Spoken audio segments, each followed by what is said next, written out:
All right, boys and girls, so Miss Manues here again with another video to talk a little bit more about the strategy that we use to help us solve word problems. Now, word problems can be very scary if we don't know the best ways to help us look at the problem and know what to do. So let's try to help that out. I want to go ahead and let you know that you can, on the homeroom course, you'll be able to see one of the other, I'll put the anchor chart for the R.D.W strategy, which is what we're about to talk about, okay? So R.D.W basically stands for read, draw, write. And here's how simple this strategy works. You look at the word problem, and the first step that you do with any word problem is you simply read it, okay? So let's do that. Sally was given 321 candy bars to sell. She sold 187 candy bars. How many candy bars were left? Okay? So once we read the word problem, then there's a couple of things that we're going to look for and break the word problem down. The first thing we're going to do is, like we're reading a story, who is the character in this word problem? So if we look at it, who is the word problem about? Sally. Sally is who the character in this word problem is about. Then we look to see, well, what objects, what does Sally have? Well, Sally has candy bars, okay? What is she doing with the candy bars? She's selling the candy bars, okay? So that is your read part. The next thing you're going to do is, once you've identified the character, what the character has, what objects, and what the character is doing with those objects, you're going to then look for the numbers that are important to that word problem. So if we look at our word problem and we determine that it's Sally who's the character, she had candy bars. Well, how many candy bars did she have? Well, she was given 321, so I'm going to circle that. And what was she doing with the candy bars? Well, she was selling them. Well, how many did she sell? Well, she sold 187, okay?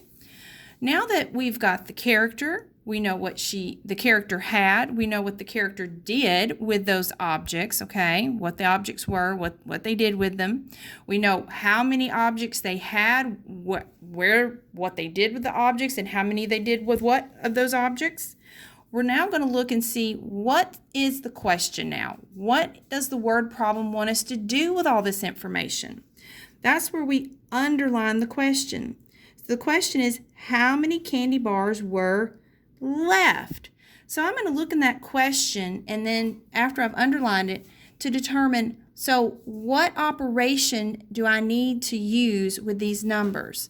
So I need to look for a clue.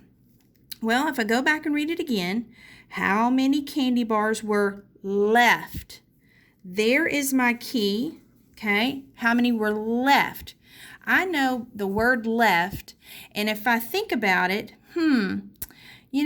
I could now move on to my next part of the R.D.W strategy to help me solve, because I've taken care of the read part. I've got all the information.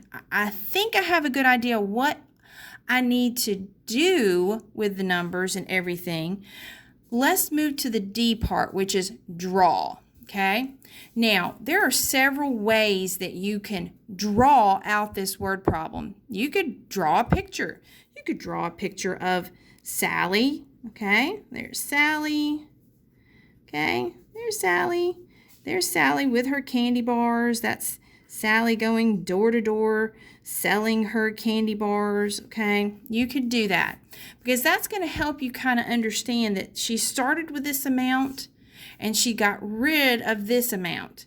That helps you to understand what operation that you're going to use, which I'm thinking, since it said how many she has left and she sold this amount, I'm now ready to do the next part with the draw, because here's one option. You can actually draw out the picture to help you understand, or you can draw a visual to help you. Now, can we possibly draw 321 candy bars? No, that's not not realistic. We can't actually draw that many, or if so, that would take too long. But I can use base 10 blocks to help me draw out my picture. So there's my 300 for my base 10 blocks. Here are my 20 for the base 10 blocks. And then here is my 1 for the base 10 blocks. So I now have drawn out this picture of 321 candy bars. Now, she sold, which means she got rid of, and we need to know how much she has left, what's remaining. So what operation is she going to use? Subtraction. You are right. Subtraction. Okay, she's going to be subtracting those candy bars. So now we've done the read, we've done the draw. It's time for us to write. It's time for us now to write the equation and solve. So now 321 minus 187. So I can write that problem out. And I can write it out like that. And I'm just going to put the C for the unknown, candy bars. Candy bar starts with a C, so that's going to be my unknown. And now here's where I need to then decide what's the best strategy to help me solve subtraction. Now, you can use your base 10 blocks, you can use expanded form, or you can use the standard algorithm. Now, all of them will work fine. It's just you deciding which one works best for you. Now, I think since I already have a picture drawn of the base 10 blocks, I'm going to use it to help me. And I have the equation wrote this way to show us that's one way to write it. But I want to go ahead and then write it. This would be horizontal. I want to write it vertical because I want to line up my place values, okay, so I can kind of see. Oh, that's supposed to be a 1. Sorry, not a 7. That would have confused me. So now that I can see this, I know that I can't take 7 away from 1, can I? Absolutely not. That doesn't work. So if I use base 10 blocks, here's how you subtract using base 10 blocks. You're going to take one of these groups of 10 away, and you're going to add it over here, okay?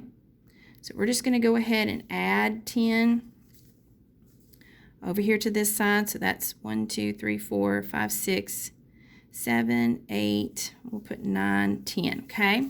So now instead of having 1 over here, I have 11, which means I can now take 7 away from 11. So that's what I'm going to do. I'm going to go 1, 2, 3, 4, 5, 6, 7. Then I'm going to count what I have left over. 1, 2, 3, 4, 5. So there's 5. Now, I'm going to move over to the tens place. Now, I don't have 2 groups of 10 anymore, do I? I only have the 1. I cannot take 8 away. I cannot take 8 groups of 10 away from 1 group of 10. So what do? I've got to go over here to the hundreds. I've got to take one of these hundreds away, and I have to add it over here to this group of tens. So I'm going to add 10 groups of 10. 1, 2, 3, 4, 5, 6, 7, 8, 9, 10. Now I have 11 groups of 10 to take away from here. So that means I can now take 8 away from here. So that's what I'm going to do. I'm going to go 1, 2, 3, 4, 5, 6, 7, 8. So that leaves me with 1, 2, 3 groups of 10. Now I have one group of 100 that I need to take away from over here, which works out because there's 2. So if I have two groups of 100 and I take 1 away, that leaves me with 1. Now, I have an answer now. I have 135 is what she has left over. But I want to check that answer. Always check it, especially when you're using things like base 10 blocks to draw out to help you solve, or even expanded form. You always want to check your work. So to check your work, you always use the opposite operation of what you were using to solve. So since we were using subtraction to solve this word problem, the opposite of subtraction is addition. So to use addition to help me determine if I solved this correctly, I'm going to take the two parts here, my answer 135, and the part that I had 187, and I'm going to add those together. Now, did you notice how I covered up my top number? I covered it up because that's the total amount. Remember 321? That's the total amount. I don't want to add that into my equation because I want to get to the total amount. Remember, addition, you want to figure out what you have all together. Subtraction, you're finding out the difference, how many are left, or how much more or how many less than another number. Okay? So if I do this, now I'm going to use expanded form to help me solve. So I'm going to split up this number into expanded form. All right, so I know that 7 plus 5 is 12. And then 80 plus 30 is going to be 110. And then 100 plus 100 is 200.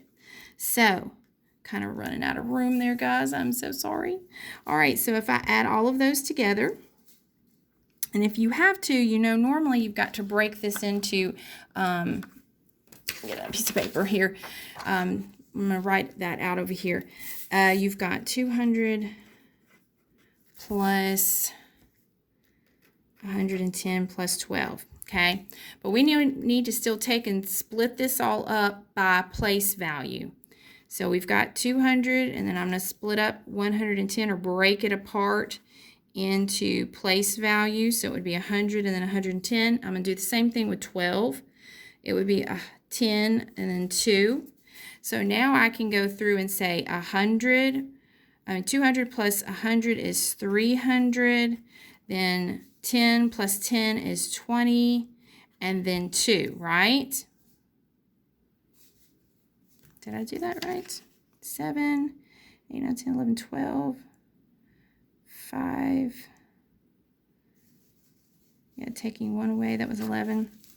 All right, so we've got 322. Now, is this the same number that we started with?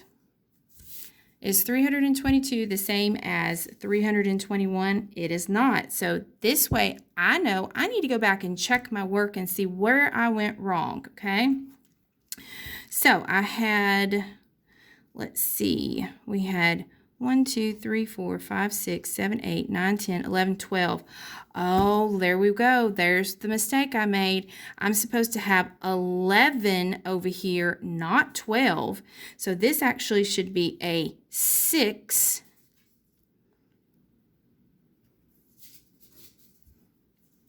Yep, that should be a 6, right? So we didn't take that away. That would have been 1 or 4. Nope, 4. Sorry, guys. 4. Because I had 1 too many. 1, 2, 3, 4, 5, 6, 7. 1, 2, 3, 4, 5, 6, 7, which leaves 4. So this should be 134, not 135. So that means that this is now 11. So this is a 1, this is a 1, this is a 1. This changes it to 321. Now, that is why it is so important for you to always check your work. That's why we draw things out, because then we can go back and see each little step that we made and where we might have made the mistake. So, again, that is the R.D.W. strategy. Read, draw, write. And I'm actually going to finish up with saying and answering the question, writing it in a sentence. Sally had 134 candy bars left. Okay, guys, hope that helps.